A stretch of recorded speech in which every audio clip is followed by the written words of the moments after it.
Hey friends, welcome back to Nine Little Aussies. My name is Chrissy and I am sitting out with my chooks under the oak tree, just having a quiet moment. Sometimes I just need a quiet spot with a cuppa.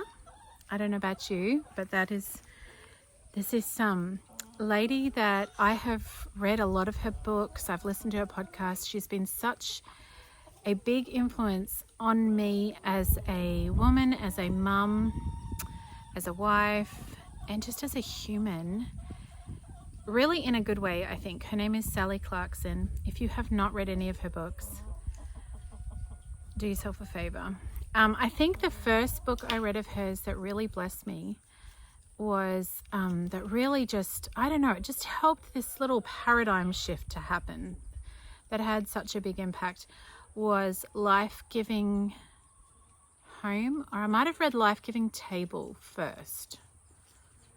I can't remember now, but anyway, they're both really good, so it doesn't really matter where you start. But she's actually written a ton of books, a ton. She's a grandma now, and she's the kind of lady that I just wish she lived next door so that I could glean from her wisdom and her mothering, honestly, of me even. Sally Clarkson talks a lot about tea times and just taking a pause as a mother in your busy day, whatever you've got going on, and finding a quiet, peaceful spot, even if it's in your bedroom, if you have to hide somewhere, or out under a tree, and having a cup of tea or coffee and just breathing in some peace. So that's what made me think of Sally Clarkson. But there you go. I do find she is someone I return to when I'm feeling a little discouraged, and I just need a fresh perspective. She's good for that. She's good for that. It has been a rough little stretch, and I just wanted to have a very real heart-to-heart talk about it. Nothing dramatic, nothing shocking, no big injuries or, it's all fine. We're all fine. But it's just been, I think we're all a bit weary in, there's quite a bit of homesickness that we're feeling. And I feel like at this time, there's just there are big cultural differences between here and Australia, where we are from. And we've been here just a little over a year, almost a year and a half. And there are lots of awesome things. And we love it, really. We love the people. We know that this is where we were told to go. And that, when you have that peace, that helps a lot. But there are some things that are culturally very different, and at different times they are more apparent. And so I don't know if maybe this bit of a surge in homesickness has come. Right now it's around Halloween time, which is a really big deal over here. It's a really big deal, and it is not in Australia. Probably, I would say in the last decade, it has increased some in Australia, but that's really just marketing from big chain supermarkets, not anything that's actually culturally relevant. But it is very embedded here, and not something, that we as a family were really wanting to be a big part of, and not wanting to be offensive or anything, but it's not something we've ever celebrated. And I don't really like the history of it or the roots of it. And when I say like Halloween is very culturally abnormal, or not something that we are familiar with or have ever done before, I am not it doesn't offend me that people celebrate Halloween. So I don't want to give that impression.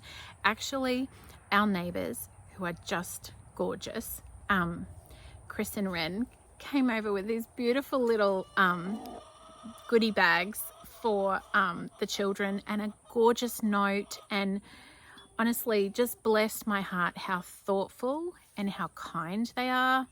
And like, I didn't even for a second think, oh no, it's Halloween, I don't want anything to do with it. Like, it's not that kind of a reaction.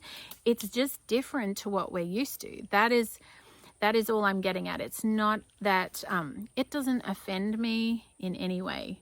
And in fact, I thought that gesture, and a lot of people have been like that, just super kind and super welcoming of our family to here from the beginning. We have found the people of Texas to just be some of the kindest and genuinely friendliest people I've ever met. I really, really mean that. They have been amazing. It just brought back to my attention how, you know, sometimes we just feel really different here. We really do. Sometimes we feel really different and really like we don't fit in. And then other times we feel right at home. And maybe it's just because of it being this time of year and all these cultural things that are going on that are foreign to us. But 3 of my children have come to me separately at different times throughout the week and just said, Mum, I want to go home. I'm like, yeah, I know. I know. So do I sometimes. And, you know, they just miss friends. They miss, I wasn't planning to cry either. They miss friends. They miss family. They miss, I think, just familiarity. Like, they were talking about the smell of the ocean and the smell of the bush. It just, you know, it's just different. It's just not, it's not bad in any way. It's beautiful. It's a beautiful country. We love it here. We really do. Like, I was just sitting under this, there's acorns falling. This beautiful big oak tree here in our backyard. And there's a squirrel, at least one, probably more than one, but at least one lives up there. He's so cute. And there's acorns falling. I mean, how cool is that? And the trees are all starting to change color. I mean, it's beautiful. It's just beautiful, and we do love it. But there are just those surges of homesickness that come every once in a while. And there are hardships that have been par for the course in coming here. And that's okay. But sometimes those hardships just feel heavier, I guess, maybe. And that's okay too. You know, we all have stuff that we have to deal with in life. And I am very well aware that there are a lot of people dealing with a lot harder stuff than me and than our little family right now. A lot of really tough stuff, you know, sick children or illnesses and destitution and houses washed away. I mean, goodness, you look at what's happening in North Carolina or what has happened, and we're doing fine, really and truly. But there has been hardships that are just been the reality, financial hardships in coming here. And there is a big difference. Part of that is there's a big difference in cost of living here. Much, I would say, and from what I can gather from talking to other Aussies and people who've come and gone from the 2 nations, that it's really escalated since COVID. So maybe not so much before then, but you know, since we've been here, the cost of living is much higher than Australia, and the wages are way lower. And so, and the insurance is crazy here. Like, you're insurance poor. My husband says we're insurance poor. I'm like, yeah. So, you know, if this is not a wine session or a pity party, because I feel incredibly blessed. We have our health, thank the Lord, these days, and we have a beautiful spot. We have our chickens in our gardens, and thanks to communication, our eldest, who is back in Australia, we talk to him every few days. He calls. You know, we have a lot to be thankful for. But I just want to be real about the fact that there are also just hard days. And that is the case for a lot of people. I know, even just from reading the comments in my various videos over it's about a year. Can you believe? I think it is about a year. It was October when I started this channel. So a year ago. There's a lot of people going through a lot of hard stuff. And I was recently reading in the book of Job. And if you're not a Bible believer, that's fine. It is worth a read, even if you're not. The story of Job, my goodness. Every time I think I'm having a rough time, I'm like, I just need to go read about what Job went through. And he, you know, because sometimes I think, oh, did we do something wrong? Are we, you know, not exactly doing what we should be doing, you know, to have certain hardships that are happening? And I think, no, don't listen to that. Don't let that doubt creep in. My husband always says, don't undo in doubt what you did in faith. And it's true. It's so true. And I know, you know, it's all good. But you look at him, you look at Job's life and what he suffered and what he walked through. Like, talk about some dark days. And he lost his family. He lost all of his property, and he was a wealthy man. He lost all his livestock. He lost everything. And then he lost his health. And even in all of that, he walked in humility.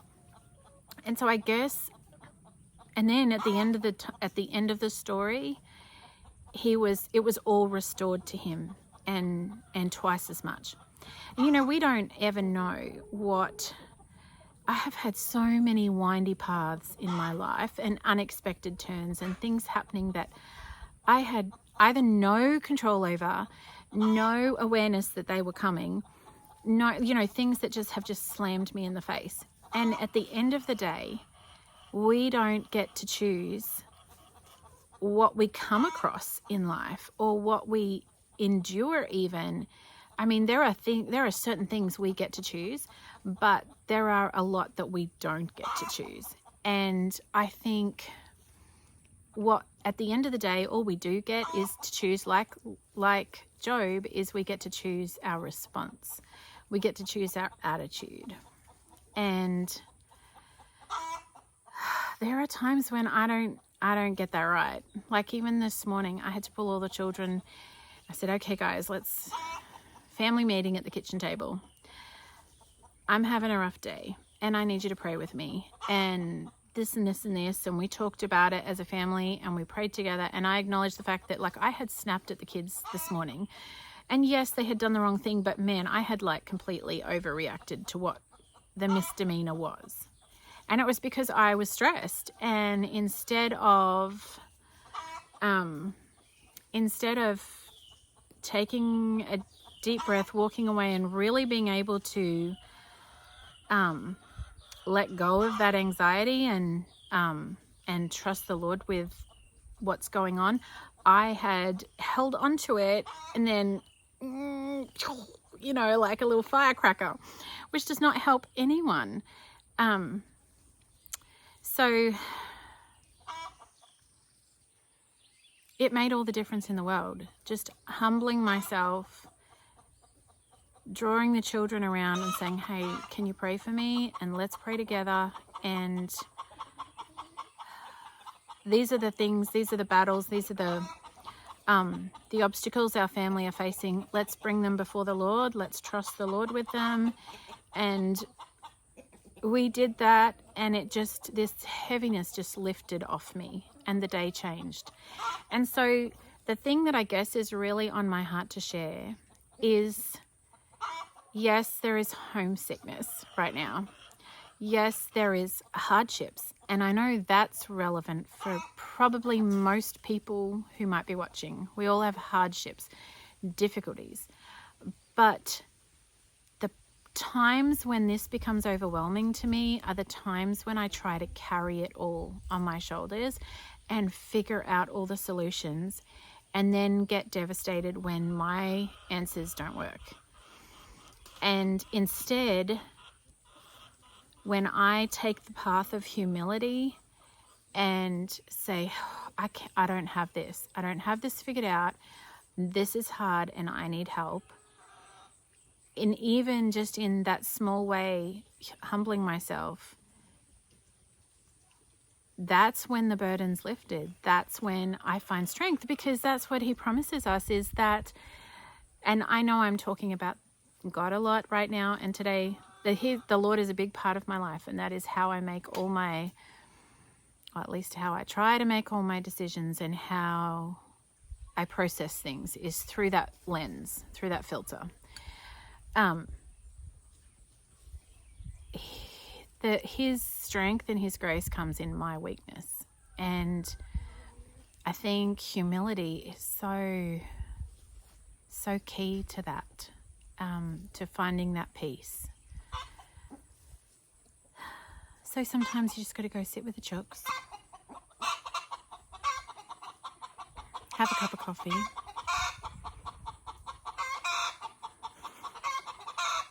I think someone laid an egg. Yep.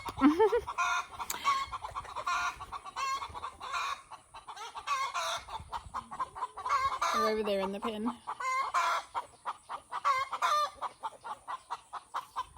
Noisily proclaiming their genius egg-laying abilities. So yeah, the thought I leave you with is, in the hardship, in the midst of the hardship, choose honor and humility, and there you will find peace. You truly will. All right, friends, thanks for listening. I hope that wherever you are, you have a blessed day, and that you will be encouraged in some small way. Sunshine and raindrops, and I'll see you again really soon.